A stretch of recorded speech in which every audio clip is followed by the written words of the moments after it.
This is hoary cress. Here's one of the last plants still flowering. It's a real sweet, strong fragrance on it. Here's post-flower on the cheatgrass. It's called cheatgrass. I have cheatgrass on my brain. It's hoary cress or white top. It's typically about a foot tall. Sometimes it can get a little bit taller, but it's one of the shorter ones. Again, it's a winter annual. So it comes on early in the spring, and as you can see, it's all seeded out, working at dying. The bad thing with the hoary cress or white top is it puts a chemical in the ground. It's allelopathic, which means nothing else will grow, and it becomes a solid infestation. And you can see this a lot, unfortunately, on our roadsides and in people's pastures on the river bottom that have it, where it's just becoming a solid problem. Because it's in the mustard family, there's a few less choices for herbicide control. And with it being an allelopathic and spreading through that root system and not allowing competition to come in, it really does need an herbicide control. Grazing it alone is not going to be the most effective choice for control.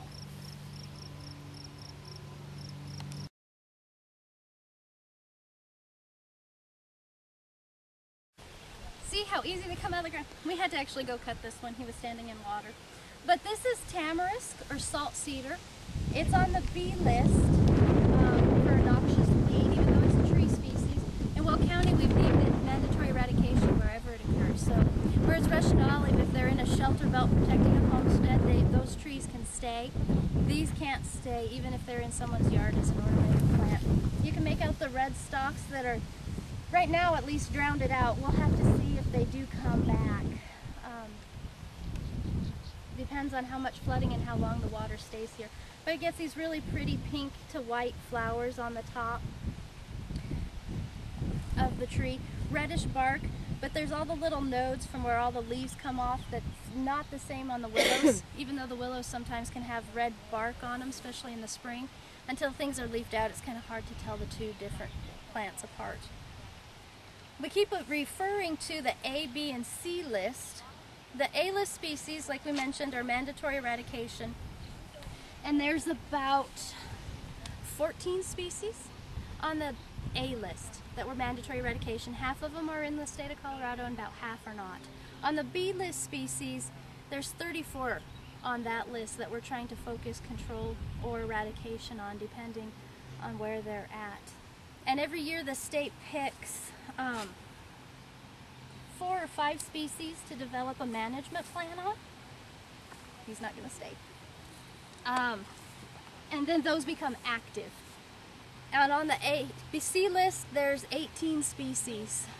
Those include the jointed goat grass, poison hemlock, common mullein, a lot of cheatgrass, puncture vine, field bindweed that everyone should be working on and can work on their own grounds, but we're not going to legally come in and make them address those species.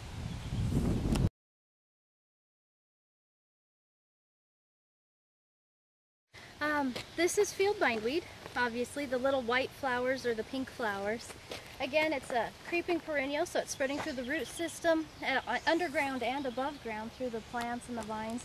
And you can see it's really competing with the cheatgrass, the leafy spurge. The only thing winning in this case is the ants, which is a typical problem, it seems like. When there's an ant hill, there's nothing else around it. The hard part about bindweed, besides that root system, is the seeds are viable for about 50 years. So even though you sprayed and you think you have it killed off, you get the right conditions, new seeds can germinate in the soil on you. There is a biocontrol I get asked about a lot. It's a mite. So they're microscopic, you can't see them. You put them out in the bindweed, and they form galls on it, weaken the plant. Biocontrol is never going to eradicate because they need a place to live. So it's just going to weaken the plant. We had some at my mom and dad's house, and in 2006, 2007, we had a really cold, dry winter, and I think they killed out because in 2007 they just weren't there and they haven't come back. So there was no insulation, no protection for them, and we lost them.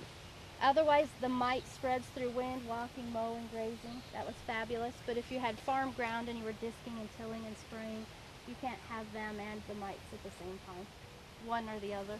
This is the stage to do it. Exactly. Unfortunately, bindweed's a hard one because if it's under any kind of drought stress, it shuts down, doesn't take in any chemicals. So luckily we've had a lot of rain here recently, which is making it good. And when it's more in the flower stage than less, is the best time to spray it in the spring, summer, and or at the fall. So this would be an ideal time to come in and spray this patch.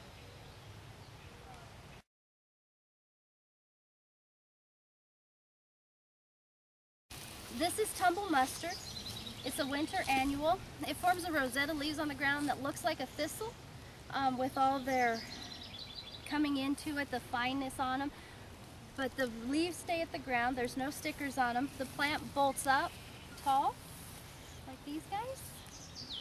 And then it gets a yellow flower, and all these elongated sticks are actually the seed pods. And when this dries down, it'll break and, as its name says, tumble in the wind, depositing its seed as it goes. So tumble mustard is a frustrating plant. Again, it's a winter annual. It starts as that rosette in the fall, so in the fall you can do your mustard work, do your other work in the spring and summer. Because this can become a very big nuisance, especially when it catches in your fence lines. Yeah.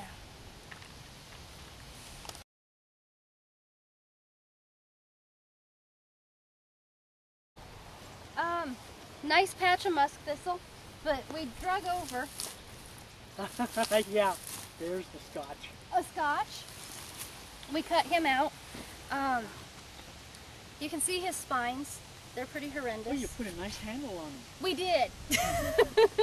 He's hard to kill. You can see the difference in the leaf. So you can see how this is all really hairy. And down below you can see how there's these wing spines on all the sides of the stem, and that actually goes all the way up to the flower heads, which are here. Almost like it's part of the cactus. He does look like that. There's talk about the Vikings, I think, were invading, and this plant was growing around the village, and because back then they didn't wear shoes, when they stepped on all these spines they started screaming, so the village made it away safely. But this is the true, if you're into the Celtic folklore and designs, this is the true Scottish thistle that you see. So it's very upright and erect with tons of strong bracts. So this is the one they had at Braveheart. Yeah, exactly. I'll have to get that video clip.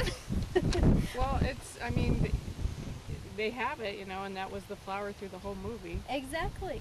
So again, it's really hairy, and you've got the winged bracts, whereas when we looked at the musk, it's the bright green with the white border on the edges of the leaves. And then as a nodding thistle, it'll nod over and be bare stalk before the flower head, whereas this one has the spines all the way up to the top of the flower. Can you dig this one out, or it looks like it has a huge root? But Scotch and musk are both biennials, so they're that 2-year plant. So if you're going to spray them in that rosette stage. If they get to here, mow them off or dig them out if you can get in there to the root. Okay. And again, you're going to have to go about 2 inches below that soil surface. Oh, don't step on its leaves. But you can see how big around his stalk was at the base, and he wasn't the biggest one that we cut.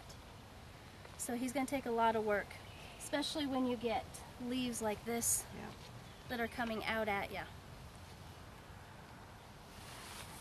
A lot of people have to use a hatchet or an axe to get those down. They get so big. You can't cut them with a shovel. They look, yeah.